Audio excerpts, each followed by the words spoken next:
Chers amis abonnés, bonjour, ravi de vous retrouver. J'espère que vous allez bien. Alors aujourd'hui, j'ai décidé de consacrer ma nouvelle intervention à deux figures de notre patrimoine de la littérature française. C'est-à-dire Arthur Rimbaud à votre gauche et Alphonse Allais à votre droite. Alors pourquoi est-ce que j'ai décidé de vous parler de ces deux personnages ? Bien écoutez, c'est très simple. C'est pour mettre en lumière l'importance de la domification en astrologie. Autrement dit, je vais essayer de vous démontrer combien il est périlleux et rigoureusement déconseillé de se lancer dans l'interprétation d'un thème si on n'a pas la domification, autrement dit si on n'a pas l'heure de naissance. Le lieu, généralement, on sait toujours où l'on est né, mais par contre l'heure, ça pose évidemment de grandes questions. Et là, l'exemple d'Arthur Rimbaud et de Alphonse Allais est assez éclatant, et je vais donc vous montrer tout ça de très près.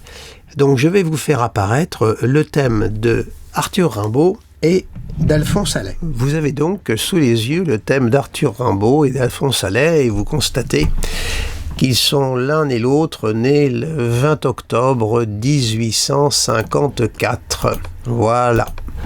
Donc au départ, nous avons deux thèmes qui sont rigoureusement identiques. Comme vous pouvez le voir vous-même, ce n'est pas la peine que je rentre dans les détails. Alors là, donc mon propos c'était de vous parler de l'importance de la domification, parce que si on se lançait dans l'interprétation de ce thème, eh bien, on va tracer des grandes lignes qui vont être identiques, autant pour Alphonse Allais et Arthur Rimbaud. Alors certes, en dehors du fait que ce sont, comme on dit familièrement, des hommes de lettres, il n'en demeure pas moins que ce sont des hommes de lettres qui sont totalement différents l'un de l'autre. Alphonse Allais n'a rien à voir avec Arthur Rimbaud, et réciproquement, bien entendu. Donc, ce qui va nous permettre de pouvoir les distinguer l'un de l'autre, bien ça va être la domification. Et pour moi, comme je le dis fréquemment, la domification, c'est le plan d'incarnation, c'est la feuille de route, qui nous permet d'avoir une idée un peu déjà de la personnalité profonde, puisque l'ascendant, qui est le point le plus rapide du zodiaque, puisque l'ascendant avance de 1 degré toutes les 4 minutes, déjà l'ascendant qui marque le mois profond est déjà une indication précieuse. Et ensuite, nous aurons également les autres maisons qui vont nous indiquer dans quel secteur les choses peuvent dans quel secteur les symboles planétaires peuvent s'exprimer.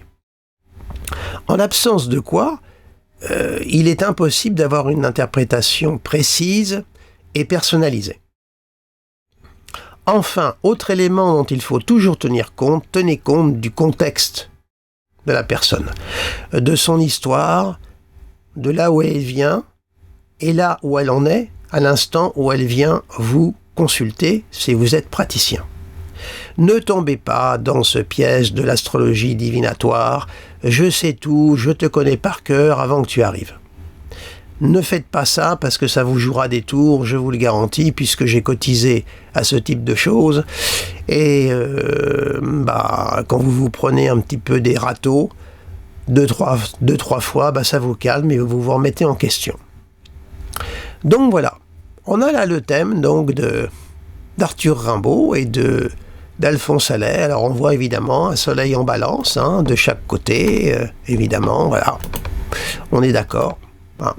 Une lune, Vénus en balance, pareil, lune, Vénus, balance. Bref, on a exactement les deux mêmes thèmes.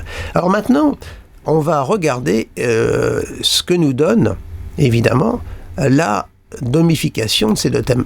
Voilà maintenant le thème d'Arthur Rimbaud et d'Alphonse Allais avec la domification. Arthur Rimbaud est né à 6h du matin à Charleville-Mézières et Alphonse Allais à 15h à Honfleur.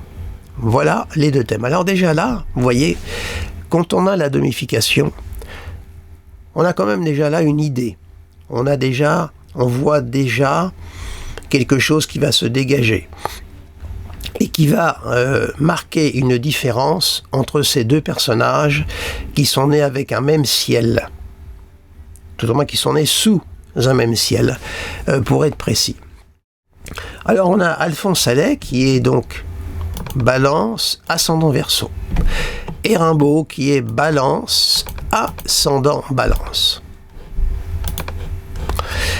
Alors quand on s'arrête sur le thème de Rimbaud, on voit cet ascendant qui est très occupé.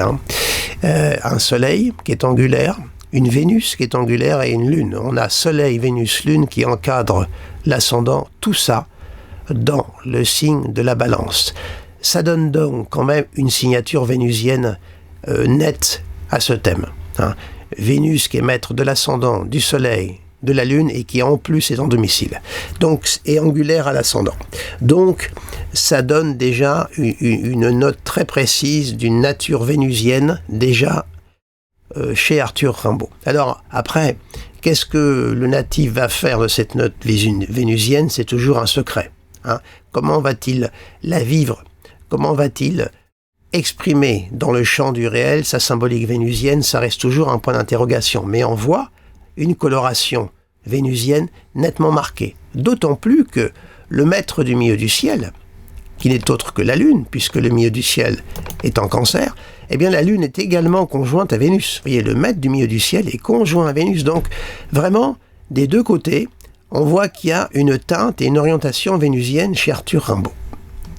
Si on se penche maintenant du côté d'Alphonse Allais, on a un ascendant Verseau. Donc là, on est dans une valeur d'Uranus, puisque le maître de l'ascendant, c'est Uranus. Uranus étant dans le signe du Taureau, signe plutôt, je dirais, sensuel, signe de la vie, de la bonne chair, de la sensualité. Et vous avez vu tout à l'heure, je vous ai montré les deux photos d'Alphonse Allais et d'Arthur Rimbaud. Vous avez vu Alphonse Allais, il avait tout à fait la morphologie du bon vivant, de l'homme qui aimait la bonne chair, qui aimait vivre.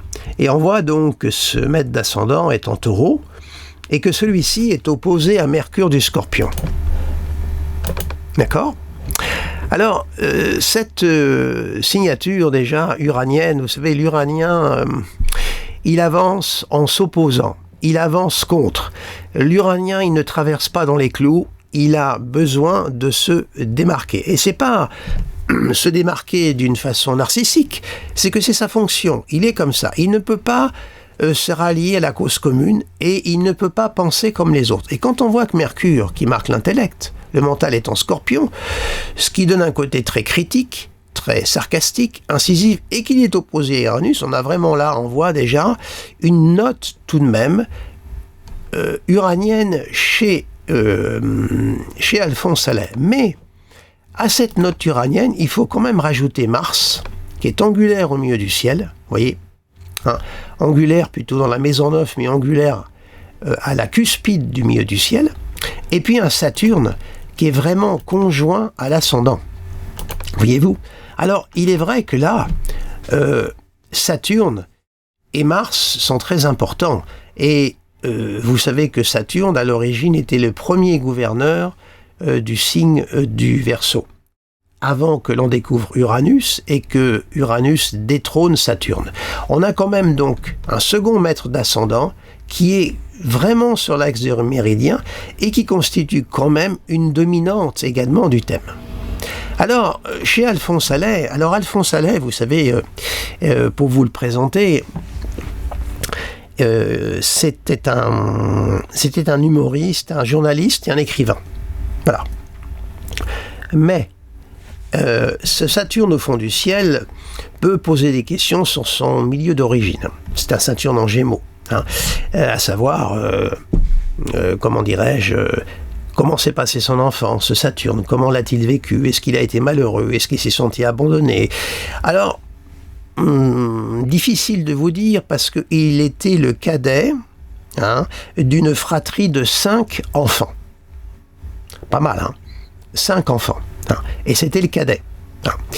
Alors c'était l'époque où l'autorité du père, le patriarcat, Saturne était très très fort, et le père était pharmacien. Et Alphonse Allais va effectivement suivre une formation de pharmacien. Hein, et le père voulait que Alphonse reprenne l'affaire familiale.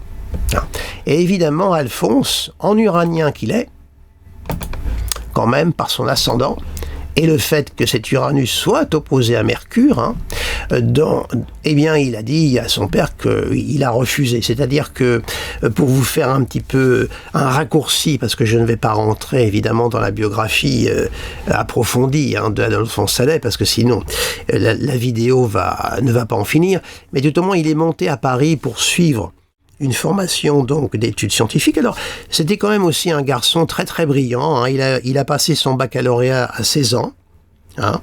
Et puis ensuite, il est monté à Paris pour suivre donc une formation de stagiaire en pharmacie. Mais quand il est arrivé à Paris, eh bien, il a commencé à fréquenter les bistrots, les cafés, le quartier latin. Et il a commencé à délaisser ses cours. Et quand son père a appris ça, son père lui a coupé les vivres. Rupture. Donc là, on voit que le Saturne, vous voyez, opposé à Mars, a joué comme élément de coupure par rapport à ses origines, puisqu'en définitive, il a dit à son père, non, cher père, je ne reprendrai pas la suite de l'affaire familiale, je vivrai ma propre vie. Et ça, c'est bien uranien. Je ferai ce que je veux. Donc on voit comment le Saturne a joué dans sa vie. Et puis autre élément aussi tout de même qui est très intéressant chez lui, il faut savoir tout de même que il avait l'esprit scientifique malgré tout, parce que sachez que c'est lui qui a découvert en 1881 le café soluble lyophilisé, et il avait déposé le brevet le 7 mars 1881. Bien avant que les grandes marques comme Nescafé ou Nestlé s'en emparent. Il avait été le premier à découvrir, à faire de café soluble lyophilisé. Vous voyez, donc le fond très saturnien quand même chez Alphonse Allais, qui était là indéniablement, qui l'ancrait profondément. Ça lui donnait une bonne racine. Hein. C'était quelqu'un qui était ancré dans le réel, et qui était en rapport fortement avec la réalité, mais avec un esprit très corrosif. Très corrosif. Certains le considèrent comme le meilleur conteur de la langue française. Alors, l'humour d'Alphonse Allais, écoutez, je vous invite, quand vous serez sur Internet, à effectuer vos recherches. Vous verrez, il avait le sens de la formule. Il a, je cite de mémoire, parce que à quoi bon prendre la vie au sérieux puisque personne n'en sortira vivant. Voilà. Moi, j'avoue que ça me plaît beaucoup. C'est très humour noir. Hein. Vous voyez, c'est bien Mercure Scorpion. Hein.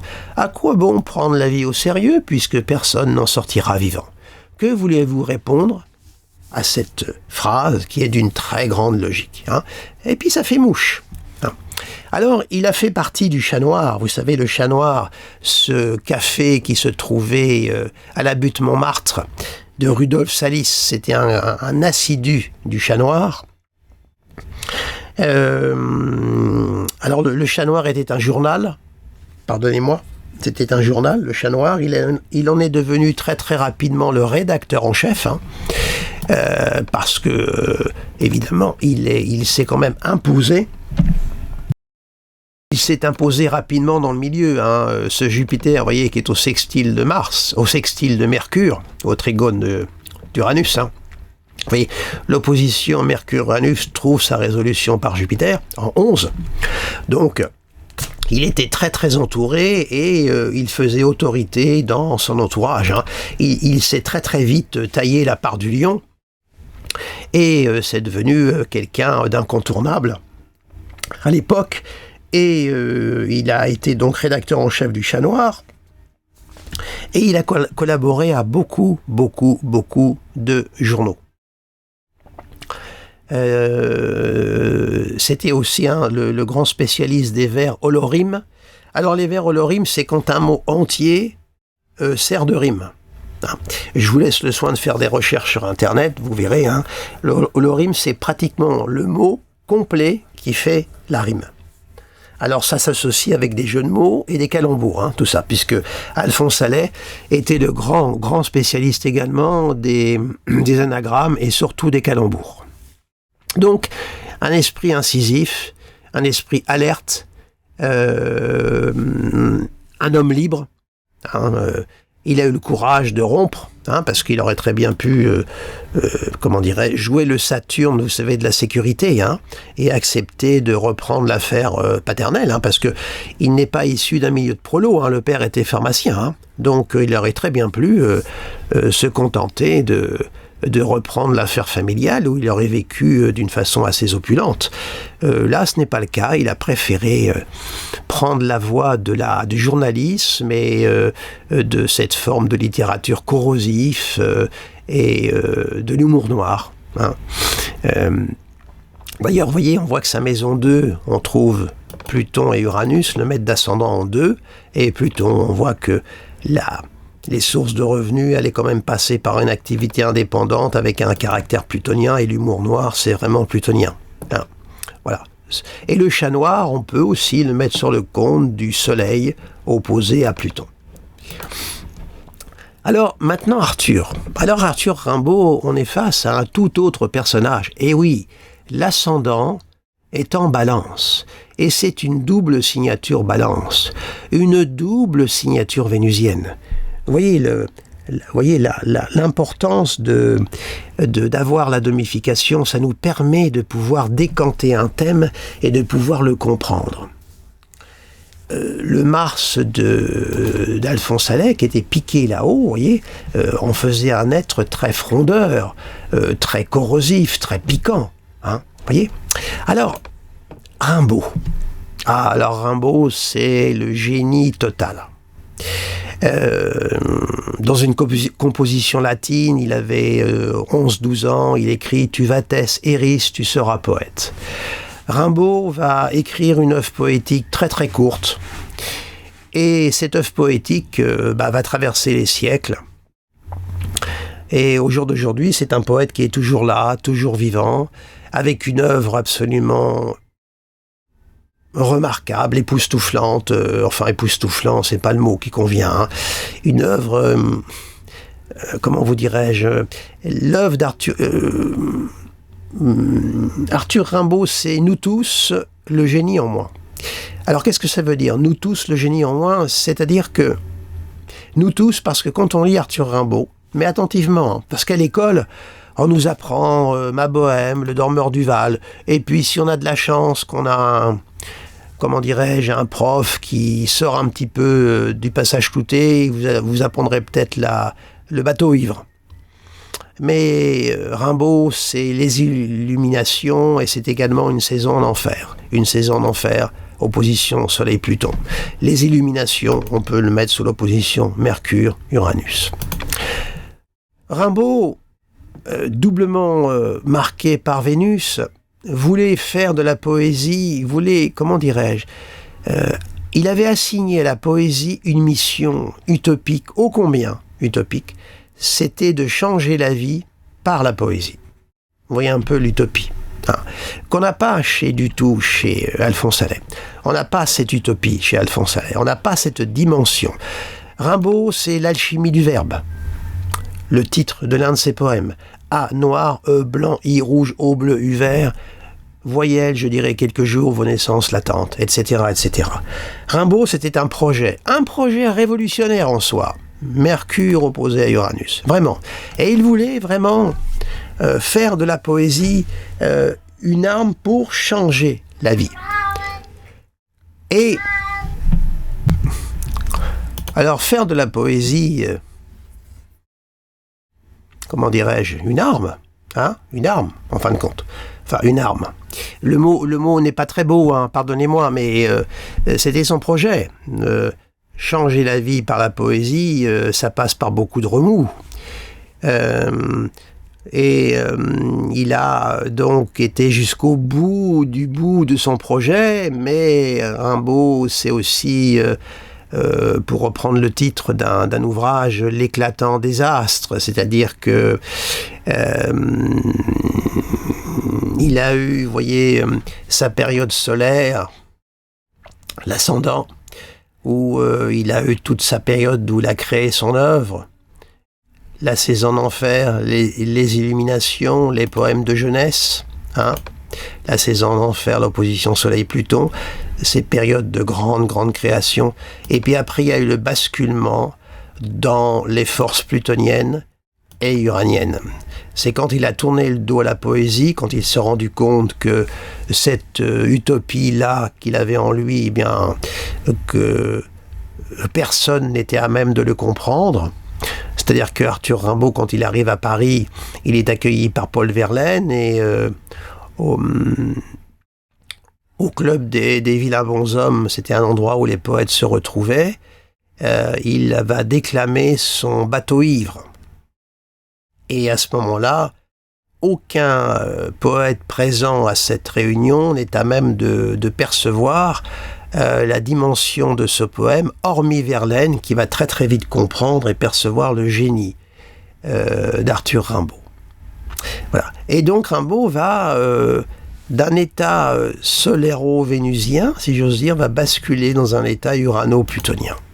Et là, ça va être son périple. C'est quand il va partir dans le Harare, il va quitter, il va tout arrêter. Et il arrêtera son œuvre à l'âge de 19-20 ans. Et il n'écrira plus de poèmes du tout.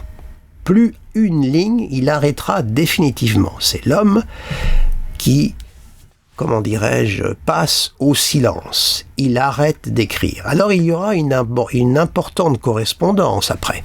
Mais ce seront des lettres quand il sera au Harare, parce qu'il va partir en Abyssinie. Il sera l'un des premiers occidentaux à mettre les pieds en Abyssinie. Il deviendra entre autres trafiquant d'armes avec le roi Ménélique, mais là aussi c'est un piètre homme d'affaires, ce Mars en maison 2, là au semi-carré de l'ascendant, bref. Et puis ce Mercure avec ce Pluton maître de 2, tout ça, un piètre homme d'affaires, donc il s'est fait totalement rouler dans la farine par le roi Ménélique, bref, ça a été également un échec énorme, bref. Il va donc avoir une importante correspondance, mais ce sera une correspondance très pragmatique.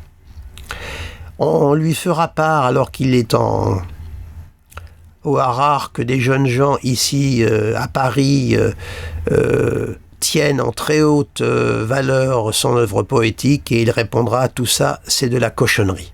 Hein. Donc on voit vraiment l'homme c'est pas le poids d'une demi-mesure, d'un état solaro-vénusien, comme je viens de vous le dire, il est passé à un état urano-plutonien, l'axe de l'un à l'autre, hein, et il a basculé. D'ailleurs, je est un autre, dira-t-il, dans sa fameuse lettre du voyant, que je vous invite à lire, où il dit que le poète se fait voyant par un long, immense et raisonné dérèglement de tous les sens. Cette formulation a été depuis reprise et galvaudée, et on parle de l'immense dérèglement de tous les sens, mais on évacue le mot raisonner, alors qu'il a dit un immense raisonné dérèglement de tous les sens. Et c'est intéressant, le mot raisonner dans cette phrase. Il revêt tout son sens. Hein. On a là, on voit qu'il y avait aussi chez lui la volonté du contrôle. Hein, parce qu'il ne faut pas oublier également que la planète également qui est exaltée dans la balance, c'est Saturne. N'est-ce pas? Saturne est exalté dans le signe de la balance. Donc il faut également en tenir compte. Alors, vous voyez, avec Rimbaud, on est dans une autre dimension quant à l'expression du verbe et du logos. C'est pas la même dimension entre Alphonse Allais et Arthur Rimbaud. Alors, ce Neptune en maison 5 au trigone de Mercure, ça signe évidemment l'inspiration. C'est valable également pour Alphonse Allais, hein, qui a le même aspect, bien sûr, mais ça marque le grand voyageur qu'il a été.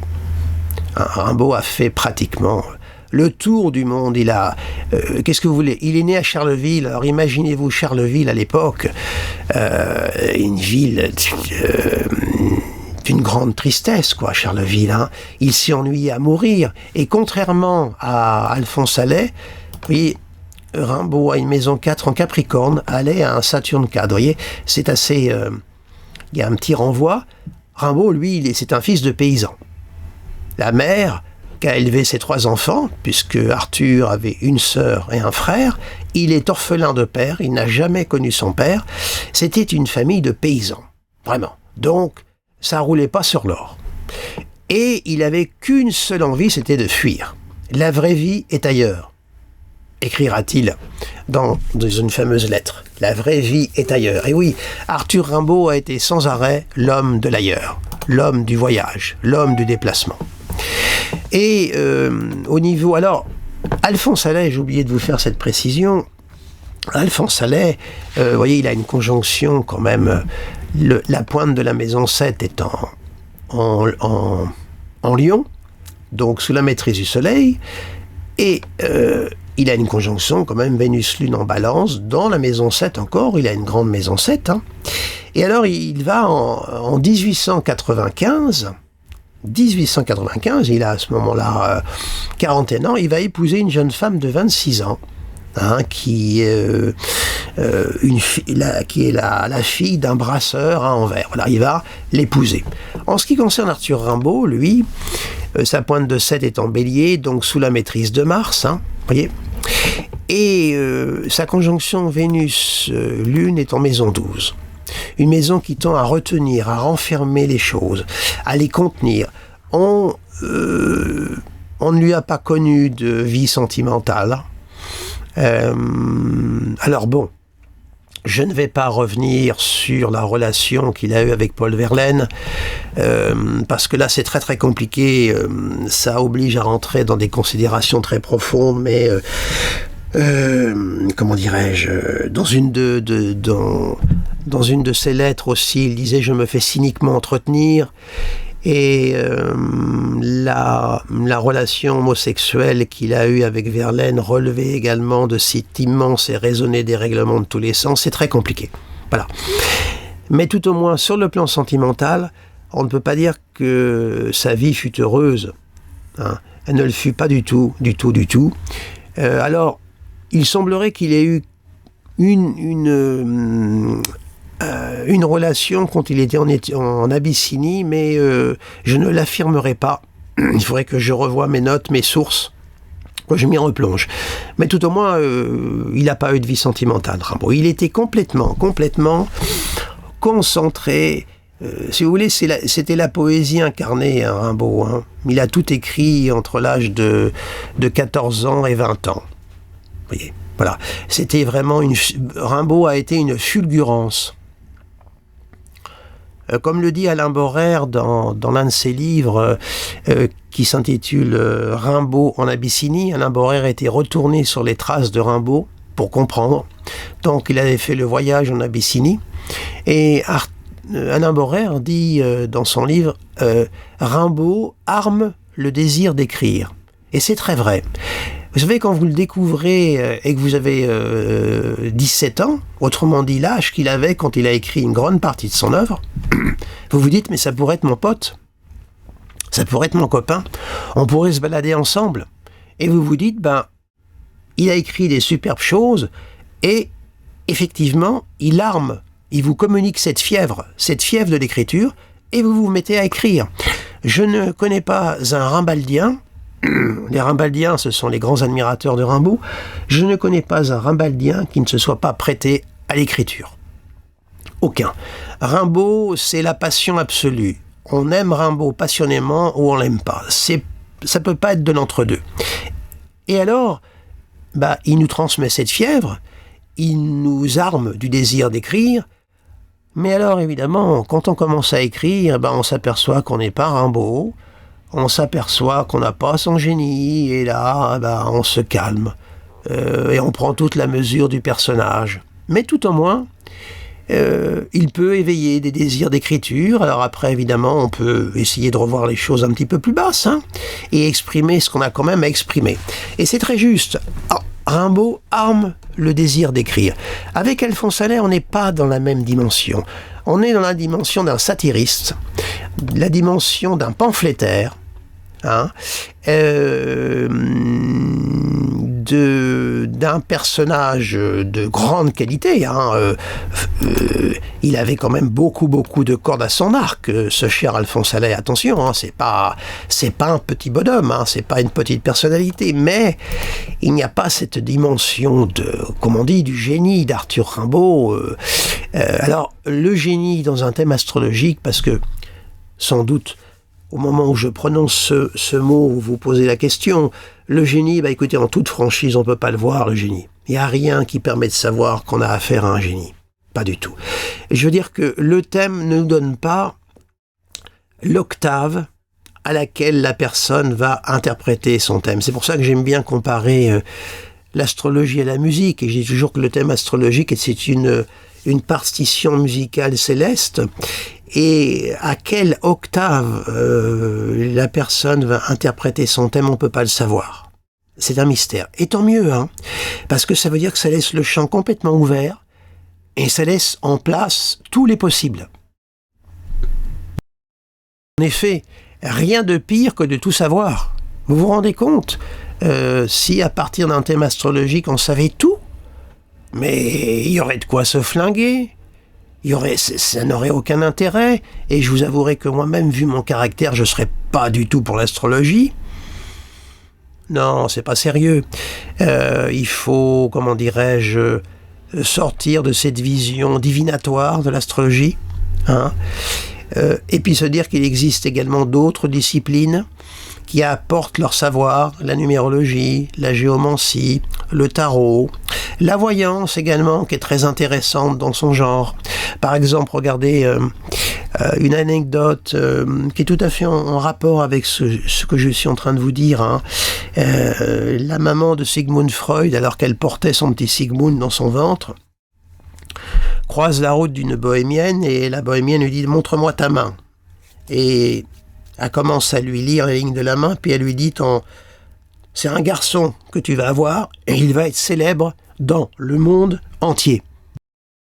Alors évidemment, la bohémienne n'a pas été capable de dire en quoi Sigmund allait être célèbre, puisque c'était Sigmund Freud qui contenait en lui la psychanalyse. Mais elle a perçu ça. Et puis il y a une autre anecdote aussi, toujours concernant le petit Sigmund. Il était tout petit, et puis... alors c'est les légendes, je ne sais pas si c'est vrai. Mais il était tout petit, il croise la route d'un rabbin. Sigmund était en compagnie de son père. Et il croise la route d'un rabbin, le rabbin s'arrête, regarde le petit Sigmund et dit à son père, il a la marque du génie sur le front. Intéressant, vous voyez les différentes modalités. Simplement, le rabbin n'a pas été en mesure de dire en quoi cet enfant était un génie. Parce que ce génie-là, c'est ce qu'on porte en soi, quand on est génial, mais sans aller jusque-là. On garde toujours, en fin de compte, la manière dont on va exprimer le clavier symbolique d'un thème astrologique reste toujours très large. C'est le côté très, polymorphe du symbole. C'est pour ça qu'il est toujours capital de tenir compte, comme je vous le disais au tout début de mon intervention, tenir compte du présent de la personne et de là où elle vient. C'est très très important. Parce que sinon, vous allez partir dans des dérives d'interprétation et ne tombez pas dans ce piège du j'interprète le thème tout seul dans mon coin et je sais tout sur toi quand tu arrives. Faites attention à ça. Vous aurez des moments de grâce où ça va marcher, c'est certain, mais vous aurez des grands moments d'échec. Donc, il faut relativiser au bout d'un moment et essayer de trouver la bonne formule et le juste milieu.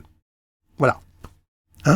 Donc, vous voyez, par rapport à Arthur Rimbaud et Alphonse Allais, d'une même date de naissance, 20 octobre 1854, grâce à l'heure, alors évidemment, 6h pile, 15h pile, on peut douter. Alphonse Allais, Saturne, comment dirais-je, il est pile sur l'axe du méridien. Alors il joue, c'est vrai qu'il y a eu la rupture avec le père, le poids du père, il y a la formation scientifique, tout ça, ça parle très bien d'un Saturne angulaire. Et donc, alors vous savez, les dominantes dans un thème, toute planète qui est conjointe à un angle a une valeur très très importante. C'est clair. Alors, les valeurs les plus importantes hiérarchiquement, c'est l'ascendant, le milieu du ciel, et ensuite le descendant et le fond du ciel. Mais là, on a quand même ce Saturne qui est angulaire au fond du ciel. Donc, on voit quand même que le poids de Saturne est important chez Alphonse Allais. Alors, ce que je voulais vous dire aussi, c'est que ces deux hommes ont une vie très courte. Rimbaud est mort le 10 novembre 1891 et Alphonse Allais est mort. Alphonse Allais, disais-je, est mort le 28 octobre 1905, autrement dit à l'âge de 51 ans. Alors, ce qu'ils ont en commun tous les deux, en ce qui concerne leur mort, Arthur Rimbaud, alors là, écoutez, ça a été un périple terrible. Il était en Abyssinie, il a été transporté sur une civière avec des porteurs, il avait la jambe bouffée par la gangrène, et il est arrivé à Marseille, à l'hôpital de la Conception, et il a été amputé. Et il est mort le 10 novembre 1891. Alphonse Allais est mort d'une phlébite. Suite à une embolie pulmonaire, il a fait une phlébite. Donc, ils sont morts tous les deux, touchés à la jambe. Pas la même cause de maladie, mais au niveau pas l'organe, mais du membre, ça a été une jambe. Rimbaud, il a eu la gangrène à une jambe, et Alphonse Allais a eu une phlébite, et qui lui a provoqué une embolie pulmonaire. Voilà le petit point en commun, l'un des éléments aussi qui les réunit au niveau de leur mort, une vie très courte, 51 ans c'est jeune, et quant à Rimbaud, 37 ans c'est encore plus jeune. Et en plus ça a été vraiment un enfer, Rimbaud, véritable enfer. Vous voyez le maître de la 8, qui est Vénus étant 12, alors il est mort à l'hôpital de la Conception, l'ironie de la vie, il est mort à l'hôpital de la Conception à Marseille, avec sa sœur qui était proche de lui. Sa sœur l'a accompagné jusqu'au bout. Isabelle Rimbaud, sa sœur, qui a recueilli ses dernières paroles, mais qui avait voulu le convertir, en faire un bon chrétien. Alors évidemment, les paroles de sa sœur sont toujours sujets un peu à controverse. Il lui avait dit d'ailleurs cette très très belle phrase à sa sœur, Rimbaud, je vous le cite de tête, « Toi tu marcheras vers le soleil et moi j'irai sous la terre ». Vous voyez, là on est bien dans l'opposition Soleil-Pluton. « Toi tu marcheras dans le soleil et moi j'irai sous la terre ». Pluton. Vous voyez, là, ces dernières paroles à sa sœur Isabelle. Alphonse Allais, lui, est mort d'une phlébite. Alors, il y a une légende qui court en ce qui concerne la mort d'Alphonse Allais, qui est très amusante, et je vais vous la lire parce que je l'ai extraite, parce que c'est amusant, ça va bien avec l'esprit du bonhomme. Alors, voilà l'anecdote. Il était à son domicile. Il était à son domicile et le médecin lui avait interdit de se rendre au café puisqu'il avait une embolie pulmonaire avec sa phlébite. Et puis Alphonse Allais est passé outre les indications du médecin et puis il s'est rendu au bistrot comme il avait l'habitude de faire. Parce qu'à l'époque, vous savez, les bistrots, c'était là où on se rencontrait, c'était là où il y avait la vie, et si on voulait savoir ce qui se passait dans le monde, on allait au bistrot. Aujourd'hui, avec les réseaux sociaux, Internet, c'est le monde qui vient à nous et on ne se rencontre plus. Mais passons. Donc, il va au bistrot et puis il dit à une personne « Demain, je serai mort. Vous trouvez ça drôle ? Mais moi, je ne ris pas. Demain, je serai mort. » Lui dit Alphonse Allais. Et effectivement, le lendemain, Alphonse Allais est mort. Alors, c'est une histoire, est-ce que c'est vrai, est-ce que c'est pas vrai, mais je trouve que cette histoire-là, cette anecdote, colle bien avec le personnage, avec cette opposition Soleil-Pluton dans l'axe de 8, cette prescience qu'il a eue de sa mort, hein, l'axe de 8, Soleil-Pluton, et puis aussi les valeurs de l'Uranus, hein, qui sont des valeurs d'illumination et d'éveil, hein, qu'il ait eu prescience de sa mort. Moi, je ne trouve pas ça du tout, comment dirais-je, je trouve que cette anecdote, tout au moins, si cette anecdote, tout au moins si elle est inventée, eh bien cette invention colle parfaitement bien au profil d'Alphonse Allais. Mais moi, je veux bien la considérer pour vrai, parce qu'il a pu avoir vraiment la prescience de sa mort. Voilà. Eh bien, écoutez, je vais arrêter ici mon bavardage astrologique. J'espère que cette vidéo vous aura intéressé. Donc, en fin de compte, le but, c'était de vous sensibiliser sur le fait de prenez garde si vous vous lancez dans l'interprétation d'un thème sans la domification. Vous n'aurez pas la feuille de route. Vous n'aurez pas, comment dirais-je, l'orientation de la vie. Donc vous allez être dans le vide. Là, vous voyez, ce qui permet vraiment de distinguer Alphonse Allais d'Arthur Rimbaud, c'est la domification. Ça fait toute la différence. Alors vous me rétorquerez, oui, mais alors si on tombe sur des jumeaux astrologiques qui sont également, imaginez que Rimbaud eût été Balance ascendant Verseau comme Alphonse Allais. Bah, écoutez, j'entends cette remarque. Eh bien, je vous renvoie à ce que je vous ai dit, tenir compte du contexte, de où vient la personne et de là où elle en est présentement quand elle vient vous consulter. Voilà. Ça vous permettra de ne pas vous égarer et de comprendre comment le clavier symbolique de son thème s'exprime dans sa vie. Tout simplement. C'est pas compliqué, hein. C'est très simple. Mais ça vous évitera bien des désillusions et bien des déceptions. Je vais vous faire une petite anecdote, vous confier. C'est pas une anecdote, c'est une petite confidence. Il y a quelques années, j'avais reçu en consultation une jeune femme. Elle avait quel âge ? 42, 43 ans. Et puis, son thème présentait des aptitudes artistiques. Vraiment. Et l'art était totalement absent de sa vie. Totalement. Et il n'en avait même pas été question durant la consultation, pas une nanoseconde. Et puis à la fin de la consultation, quand même, je lui dis, mais dites-moi, vous n'avez jamais songé à... J'ai fait, est-ce que vous auriez une expression artistique dans votre vie et j'ai fait, vous n'avez jamais songé à je dis à devenir une artiste, je dis comme ça, hein. Et là, elle me regarde, mais elle me dit là, écoutez, Fabrice, là, vous touchez quelque chose en moi de très, très sensible. Effectivement, quand j'étais enfant, je voulais jouer du piano et je voulais devenir musicienne. Mais dans mon milieu, c'était interdit. Ce n'était pas pour nous. Donc mes parents ne m'ont pas offert de cours de musique et ne voulaient pas que je fasse de musique et je n'ai donc pas fait de musique. Et je lui rétorque, mais depuis, jamais, vous n'avez dit non, voilà, qu'est-ce que vous voulez, c'est comme ça, me dit-elle. Et moi, je lui dis, écoutez, vous savez, madame, il n'est pas trop tard pour désobéir à vos parents. Donc, ce que vous allez faire, eh bien, vous allez vous offrir des cours de musique. Vous vous débrouillez comme vous voulez, mais vous allez vous réconcilier avec vous-même.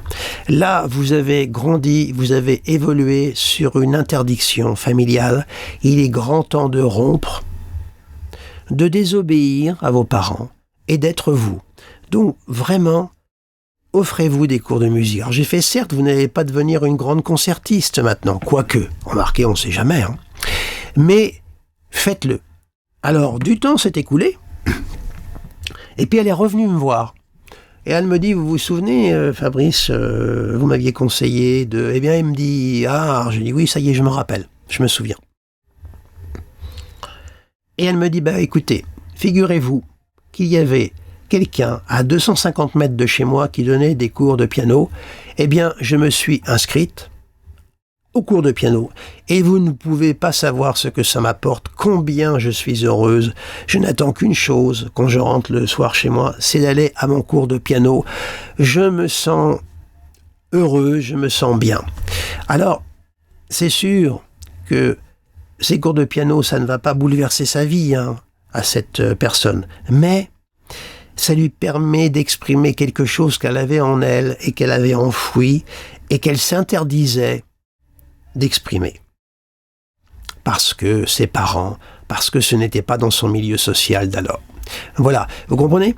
L'astrologie, ça permet de pouvoir comprendre cela.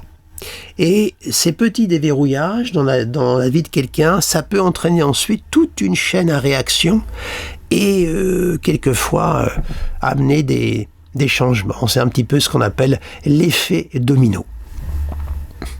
Eh bien écoutez, je vais arrêter ici cette présentation. J'espère qu'elle vous a intéressé. J'en ai d'autres en réserve comme ça. Si ça vous plaît, je pourrais vous en faire d'autres. Dites-le moi. J'ai d'autres thèmes jumeaux comme ça qui sont intéressants. Alors oui, une dernière chose. Ah oui, on n'en finit pas. Qu'est-ce qui se passe quand vous avez des thèmes comme ça, jumeaux qui se rencontrent? Soit c'est la pleine attirance, la complicité absolue, soit c'est la répulsion totale. C'est ou l'un ou l'autre. Soit la pleine attirance, vraiment, ou alors la répulsion totale. Ils ne peuvent pas se supporter l'un l'autre, parce que l'un voit trop en l'autre, etc., etc. C'est pousse-toi de mon soleil, tu me fais de l'ombre, pousse-toi de Vénus, parce que tu m'empêches de voir la beauté devant moi. Enfin, vous voyez, c'est un peu ça. C'est ou l'un ou l'autre. Soit c'est l'attraction, soit c'est la répulsion. Voilà, là, je m'arrête. Eh bien écoutez, mettez un j'aime à cette vidéo si vous l'avez aimée, n'hésitez pas à la partager si vous estimez qu'elle en vaut la peine. Pour les nouveaux venus, abonnez-vous à ma chaîne YouTube et également à mon site internet dont vous trouverez l'adresse dans le générique final.